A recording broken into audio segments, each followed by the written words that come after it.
What's good with y'all, man? Happy Sunday. Hopefully you guys are having a good day. Hopefully you guys are having a good weekend, man. So we just covered an article literally 7 hours ago. I think it was around 7 hours ago. Um, and I seen this one, but it was way too late for me to get to it. But you guys see what I'm seeing? It says Zack Snyder exiting Netflix as he moves to restore the SnyderVerse question mark. So you already know we had to talk about it. Last night at 3 a.m., it was just a little too late. I covered that one article, but it was just way too late for my brain to do all that. All right, so it says a new report suggests Zack Snyder may be stepping away from Netflix, which aligns with what we've been reporting about his potential Snyder return, backed by the Saudis and whichever studio wins Warner Bros. Discovery bid, Comcast or Paramount. Ooh, the haters are mad. Reports claim Netflix projects are being shelved. According to what's on Netflix, who reported that Snyder's Twilight of Gods anime has been canceled, the outlet states that Snyder's planned LAPD crime thriller may never happen at all. The site notes that Snyder output didn't quite connect with Netflix the way the company expected, and the Army of the Dead and Rebel Moon are essentially on ice. The site adds that recent reports suggest Snyder's LAPD movie won't be released. It's no secret that Zack Snyder's projects didn't quite connect with the way that Netflix had hoped, with the director now working on projects away from the streamer and his Army of the Dead and Rebel Moon projects put on ice for the foreseeable future. There were plans for a new LAPD crime thriller, although more recent reports suggest that the movie may never hit our screens either. Fans are now speculating that Zack Snyder is exiting Netflix.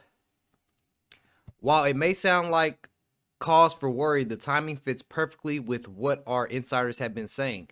Zack Snyder is preparing to restore the Snyderverse with Saudi backing.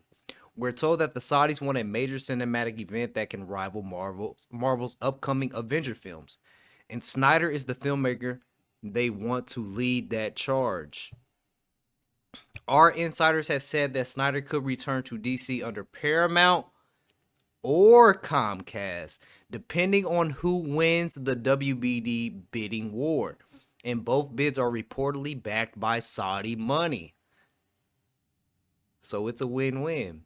At the same time, numerous reports have said Netflix really isn't in the mix to buy WBD. If Snyder is indeed winding down his Netflix slate, that would line up exactly with his expected pivot back to DC. With the sale of Warner Bros. Discovery approaching, insiders have already indicated that James Gunn will be out and the Snyderverse will be restored. Deadline recently backed our reporting, noting an industry insider for the outlet questioned Gunn's DC future entirely amid WBD CEO David Zaslav describing Gunn's DCU as his super family. If Netflix is no longer if Netflix is no longer Snyder's long-term home, it fits the wider picture.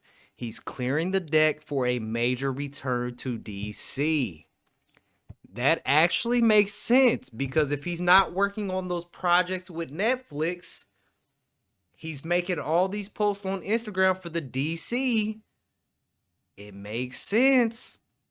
Listen, I know the haters are going to see this article and they're going to be like, ha ha ha ha, Rebel Moon was a failure. Army of the Dead was a failure. First of all, Army of the Dead was a great movie. I actually liked Army of the Dead.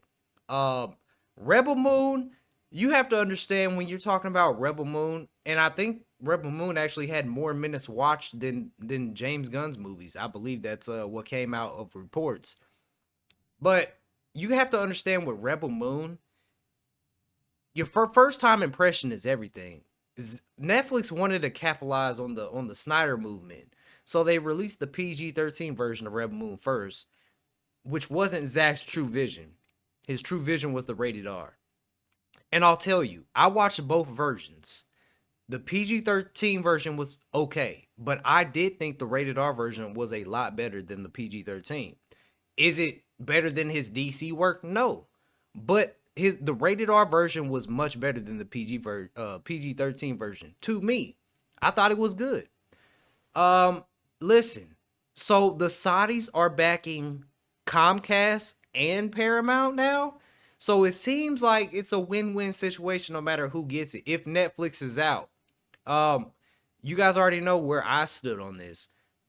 I prefer Comcast to get it because Christopher Nolan is over there and they do have, the theatrical releases. Although I know Netflix have came out and said that they will still honor theatrical releases.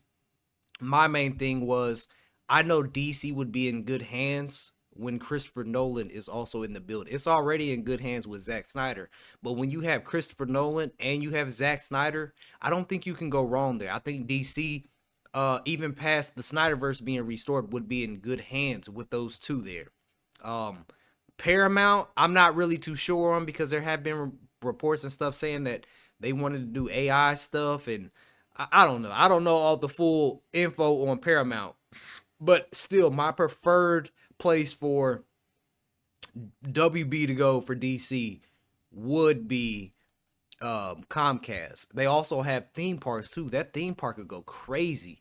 They would have so many IPs in their theme park that would be lit. But yeah, man, I know the haters are gonna see this article and they're gonna eat it up. They're gonna eat it up. They won't read a single word of this article. They don't even watch the videos. They just come in to talk crap. But it makes perfect sense if all these movies are being shelved and then Zack Snyder is doing all this, he's cleaning house. That way he has open room. Now remember, that report we covered, what was that? Like maybe 4 or 5 days ago, where it said that the Saudis was backing Zack Snyder with money and to restore the SnyderVerse, and it could happen sooner than anyone expects. Remember that? I can't remember what article that was, but it was like 4 or 5 days ago. See, this is why I tell everybody I don't care what the haters say, because all the dots, they're all connecting. All the dots are connecting for this to happen. So, and like I said, man, it's only a matter of time. It's a matter of time. So let these haters talk. Let them talk, because Zach knows what's going on. He clearly knows something behind the scenes. He knows a lot more than we do. He's giving us hints, though. He is giving us hints like he did in 2021 with Zack Snyder's Justice League. So it makes perfect sense to me. If you got common sense, I think it would make common sense to you. But you know what they say, common sense ain't so common. So a lot of people probably won't understand. So listen, I'm okay. I'm cool. I'm chilling. I know it's coming. I know it's coming. I feel it coming. I can feel the energy. I feel it. So it is what it is. The internet's gonna go crazy when it announced that he is back. When he is back, it is gonna go crazy. And like we talked about last night, I'm not gonna do those videos since we did talk about him a little bit last night. Ben Affleck was spotted at F1, and F1, called him Batman. I'll put a little screenshot up here for you guys. And he was looking kind of buff. So it's a lot of stuff we don't know, but they know. So I'm going to leave it at that. I want you guys to post your comments down below. Let me know what you guys think about this, and I will catch you guys in the next one. 100,000 subscribers is grind time. Let's get